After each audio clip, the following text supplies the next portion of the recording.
যে দেশে ক্ষুধার যন্ত্রণায় মাত্র ৫,০০০ টাকার বিনিময়ে নিজের নবজাতক সন্তানকে বিক্রি করে দেয় গর্ভধারিণী মা, সে দেশেই এক ধনকুবের পুত্রের বিয়েতে খরচ করা হয় ৫,০০০ কোটি রুপি।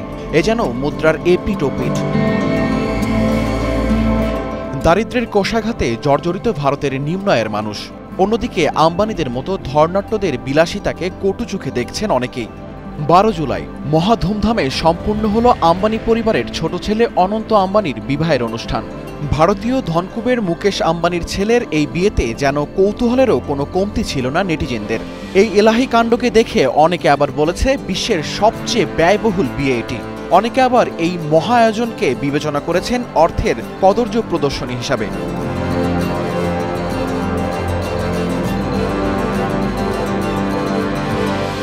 বিশ্লেষকরাও এমন ব্যয়বহুল বিয়ে নিয়ে নানান আলোচনা সমালোচনা করেছেন। অনেকে বলছেন আম্বানি পরিবার ভারতের নতুন যুগের রাজারানী।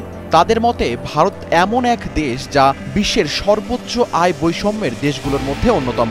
আম্বানি পরিবার দেশের দরিদ্র শ্রেণীর মানুষের জন্য তেমন উল্লেখযোগ্য কোনো অবদান রাখতে পারেনি, কিন্তু ছেলের বিয়েতে বিপুল অর্থ খরচ করে সাধারণ মানুষের মনে একদিকে যেমন বিস্ময়ের জন্ম দিয়েছে, তেমনই সৃষ্টি করেছে ক্ষোভেরও।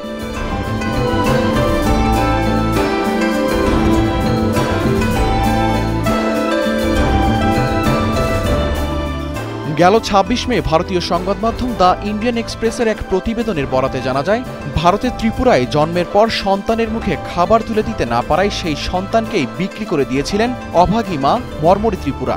অন্যদিকে গেল ১২ জুলাই ভারতীয় আরেকটি সংবাদ মাধ্যম টাইমস অফ ইন্ডিয়ার এক প্রতিবেদনে জানা যায়, ধনকুবের পুত্রের এই বিয়েতে খরচ হয়েছে প্রায় ৫,০০০ কোটি রুপি, যা বাংলাদেশি মুদ্রায় প্রায় ৭,০০০ কোটি টাকা।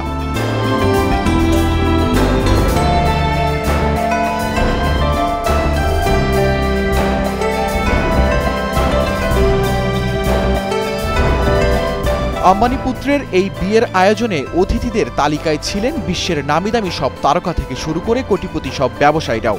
আমন্ত্রিত অতিথিদের তালিকায় ছিলেন বিল গেটস, মার্ক জাকারবার্গ, কানাডার সাবেক প্রধানমন্ত্রী স্টিফেন হার্পার ও নরেন্দ্র মোদী। এছাড়াও হলিউড বলিউডের নামিদামি সব তারকাদের মধ্যে ছিলেন অমিতাভ বচ্চন, শাহরুখ খান, সালমান খান, ক্যাটরিনা কাইফ সহ আরও অনেকেই। এছাড়া এই তালিকায় ছিল রেসলিং প্লেয়ার জন সিনাও।